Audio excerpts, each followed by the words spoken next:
है उसको काटो और सब छोड़ो सर, ऊपर देखो क्या दे रहे हो आरओसी को। सर पहले शेयर होल्डर के बारे में बताओ। OR, SR, unanimous resolution. Board resolution के बारे में बताओ। बोर्ड रेजोल्यूशन और एनी अदर बोर्ड रेजोल्यूशन, एक और भी तो है एनी अदर बोर्ड रेजोल्यूशन। फिर ऊपर लिखा है अग्रीमेंट में एक ही अग्रीमेंट जो आप अपने मैनेजिंग डायरेक्टर का अपॉइंटमेंट, रीअपॉइंटमेंट या वेरिएशन कर रहे हो, और लास्ट में लिखा है एनी अदर रेजोल्यूशन और एनी अदर अग्रीमेंट। ये आप किसके पास फाइल करोगे? आरओसी के पास। सर बस इतना याद रखना, सारे शेयर होल्डर का रेजोल्यूशन, सारे बोर्ड का रेजोल्यूशन और एमडी के सारे अग्रीमेंट किसके पास जाएंगे? आरओसी के पास, सेक्शन 117 में। सर सवाल यह है कितने दिन के अंदर? रेजोल्यूशन पास करने के 30 दिन के अंदर, अग्रीमेंट के 30 दिन के अंदर, पर उसका एक फॉर्म भी होगा सर। देखो नेक्स्ट पेज में, सर आप भेजोगे एमजीटी 14 में 30 डेज के अंदर, और अगर नहीं भेजा तो क्या लग जाएगा? पेनल्टी लग जाएगा। अरे समझे क्या?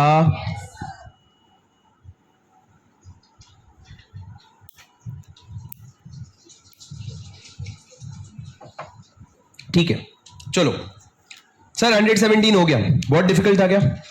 सह लोगे ना? पक्का ना? अरे हाँ कि नहीं? अभी तक क्या क्या पढ़ा है बताऊं क्या? 91 रजिस्टर क्लोज करना, 30 45 7 दो न्यूज़पेपर में बता देना। फॉरेन कंपनी होगा तो उधर वाले दो न्यूज़पेपर में बताना। ओके खत्म। 95 प्राइमा फेसी एविडेंस।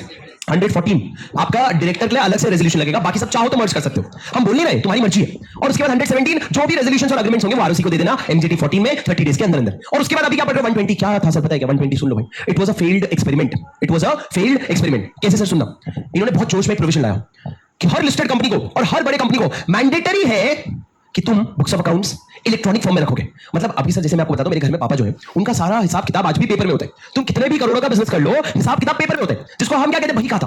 बही खाता के बिना एक बिजनेसमैन नहीं बनाए। लिस्टेड कंपनीज वगैरह की बात अलग है, पर आज कितने बड़े बड़े कंपनीज हैं जिनका आज भी बही खाता चल रहा है, उनका आज भी single entry system of accounting चल रहा है, उनका कोई डबल एंट्री से लेना देना नहीं है। एक तरफ लिख दी जो पैसा आया, एक तरफ लिख दी जो पैसा गया, और जितना बचा वो उनको उनके गले में मिल जाएगा। ये दिन दिन का हिसाब होता है, कोई बैलेंस शीट पीएनएल बनाने की जरूरत नहीं है। And I would not, it is not wrong if I say that a majority chunk of the business at least until before Covid 2019 तक तो मेजॉरिटी चंक ऑफ बिजनेस वैसे ही काम करता था। उसमें 2009 जो आपका कंपनीज एक्ट आया, उसने अचानक से जोर डालना शुरू किया कि ओए हर company shall maintain the records in electronic form. Shall मतलब क्या?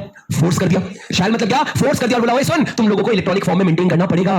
पर बाद में जब उसको समझ आया ना, अरे इंडिया है, इतनी आसानी से नहीं होने वाला, तो उन्होंने फिर क्या किया? जो इतना स्ट्रॉन्ग प्रोविजन लाया था कि कौन कौन कंप्लाई करेगा, किस तरीके से मेंटेन करेगा, सब लिखा था उन्होंने। पर जो शैल लिखा था ना, बाद में उन्होंने अमेंडमेंट करके मे कर दिया।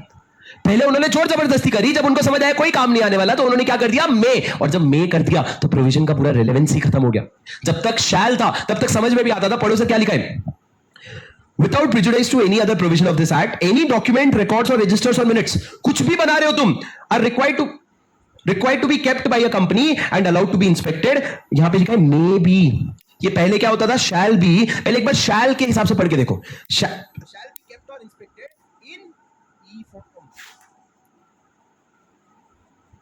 मिनट्स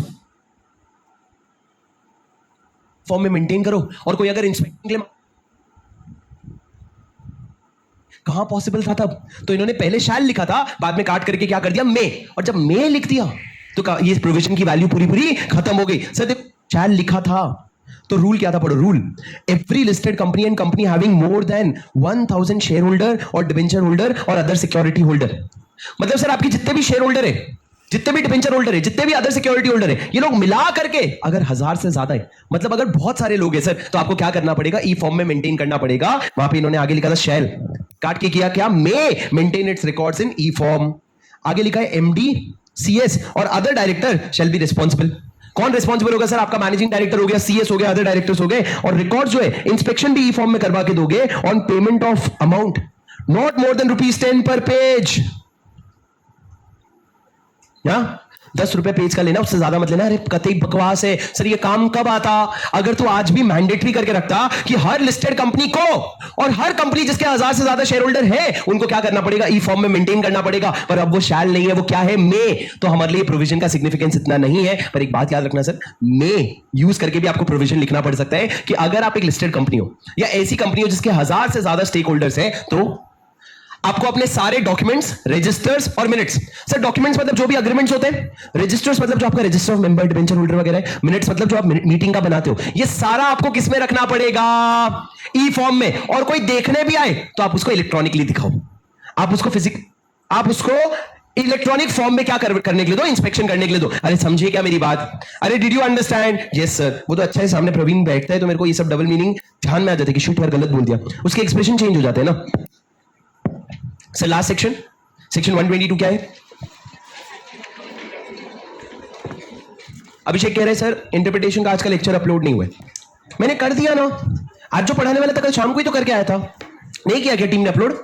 अभी मैं जो आगे चल करके नेक्स्ट अटेम्प्ट के लिए लेने वाला हूं वो मैं ऑलरेडी अपलोड कर दिया हूं, और एग्जाम ओरिएंटेड भी जो आएगा वो भी अपलोड कर दिया हूं, तू चेक कर सकता है। पुराने वाले अभी तक अपलोड करना बाकी है, वो मैं करवा दूंगा। सॉरी सॉरी, कौन है भाई? अभिषेक, सॉरी भाई। चलो चलो मेरी बात सुनो सर। ओ राजा, अरे हो सर, लास्ट सेक्शन चैप्टर का मेरे को एक बात पूछूंगा तुमसे, तुमने इतना सारा प्रोविजन पढ़ा और भूला कौन सा? रजिस्ट्रेशन। पहले तो रजिस्टर मेंटेन करोगे, कोई दिखने आएगा तो दिखा दोगे, उसके अलावा आप फिर जनरल मीटिंग बुलाओगे, एजीएम बुलाओगे, एजीएम बुलाओगे, तुम बुलाओगे, वो बुलाएगा, मैं बुलाऊंगा, मैं आऊंगा, कहाँ सोऊंगा, सब लिखा है इसमें। वोटिंग होगी, वोटिंग होगी, वोटिंग पोल में होगा, voting by show off hands भी होगा, बहुत सारे अलग अलग वोटिंग्स होंगे। फिर उसके बाद आपने पढ़ा ORSR कैसे पास होता है, स्पेशल नोटिस क्या होता है, मीटिंग में मिनट्स बनाना, मिनट्स में किसी ने एक दूसरे को गाली दी तो हटाने का पावर, इतनी सारी बातें करी आपने। कोरम, कोरम तो अब तुम्हारे लिए इंपॉर्टेंट नहीं है। प्रॉक्सी, कोरम, कोरम में कितने मिनिमम? 5, 15, 30, बहुत सारे लिमिट्स हैं। अब सर मेरे को एक बात बताओ, इतना सारा जो तुमने प्रोविजन बनाया एक तरफ, दूसरी तरफ सोचो एक 1% कंपनी है जिसके कितने मेंबर्स? एक। वो खुद ही उसका एजीएम कैसा होगा कि वो एक दिन आएगा डायरेक्टर बनके, वो अपने घर पे अपने आप को चिट्ठी भेजेगा कि भैया 21 दिन बाद मीटिंग है, आ जाना।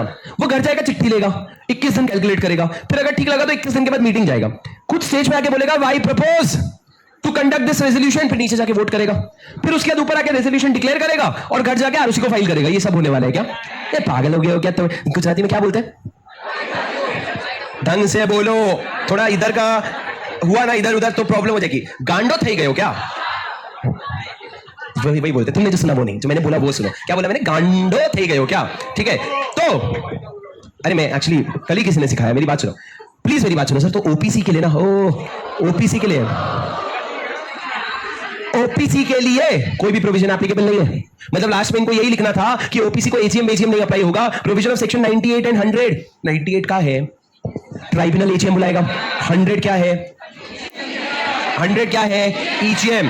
100 से 111 तक मतलब voting, quorum, proxy, chairperson, types of voting कुछ भी एप्लीकेबल नहीं है ओपीसी के लिए। तो बाकी सेक्शंस, अरे तो मिनट्स काहे का बनाएगा? मीटिंग ही नहीं होगी तो। जब 100 से 111 एप्लीकेबल नहीं होगा तो ओआरएसआर कहां भरेगा, कहां करेगा? ओआरएसआर कहां करेगा? तो ऑर्डिनरी रेजोल्यूशन और स्पेशल रेजोल्यूशन। जब मीटिंग का ही प्रोविजन हटा दिया तो ओआरएसआर कुछ भी एप्लीकेबल नहीं होगा। पर सर एक सेकंड, 96 में लिखा इन्होंने एजीएम अप्लाई हो जाएगा क्या?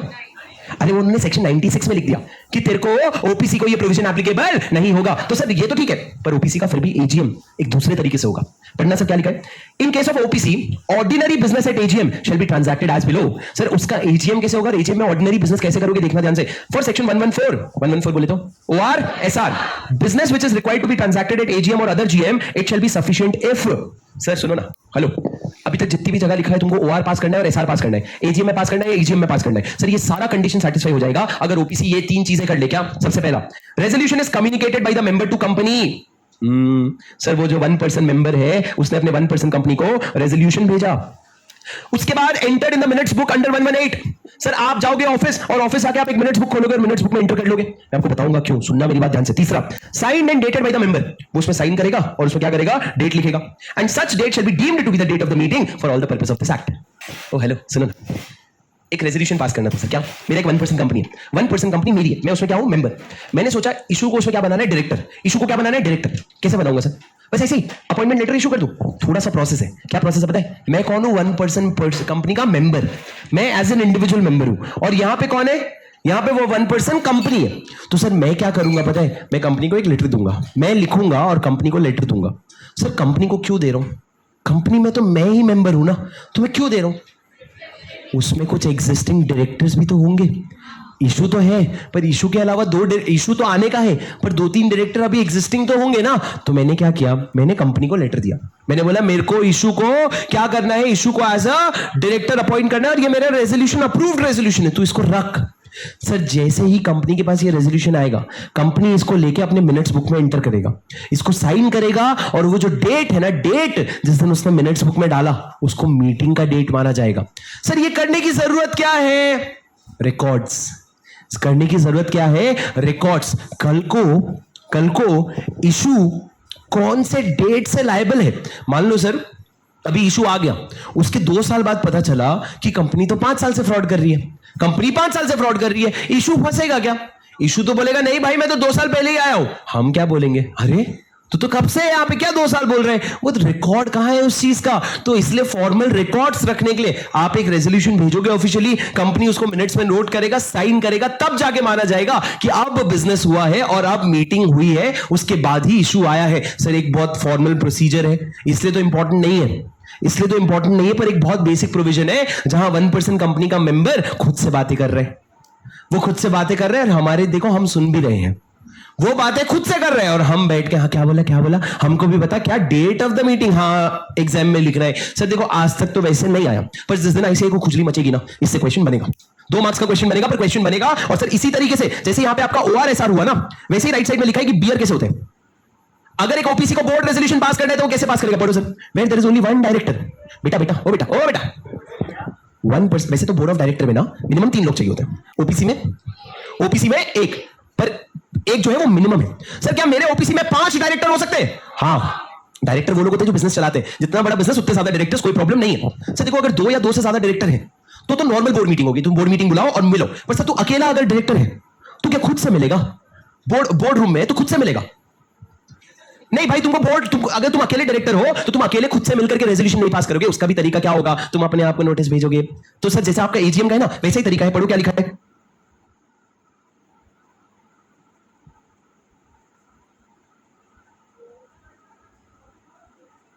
The resolution of such director is entered in the minutes. Sir क्या करोगे आप? सबसे पहले अपना रेजोल्यूशन भेजोगे, वो रेजोल्यूशन मिनट्स में एंटर होगा और साइन होगा और डेटेड होगा, और जिस दिन डेट है उस दिन बोर्ड मीटिंग माना जाएगा। मतलब सर जैसा शेयर होल्डर के लिए था, सेम डायरेक्टर के लिए है कि तुम अपना रेजोल्यूशन कंपनी को भेज देना, कंपनी उसको साइन करके डेट करके अपने मिनट्स में डालेगी, और जब मिनट्स में डाला उस दिन आपका बोर्ड मीटिंग का डेट माना जाएगा। हेलो सुन रहे हो क्या तुम? Are you getting what I am trying to say? Sir बहुत बेसिक यूजलेस प्रोविजन है, पर ये आपका पूरा का पूरा मैनेजमेंट का छोटा छोटा प्रोविजन खोज करके खत्म हो जाता है। सर सुनो मेरी बात, समझे क्या तुम? पक्का समझे? चलो सर फिर इस चैप्टर को यही खत्म करते हैं। इसके क्वेश्चन हाँ ठीक है, हाँ करते हैं, हम बढ़ते हैं अगले सेशन की तरफ। Thank you so much guys, bye बोलो बच्चों, बाय।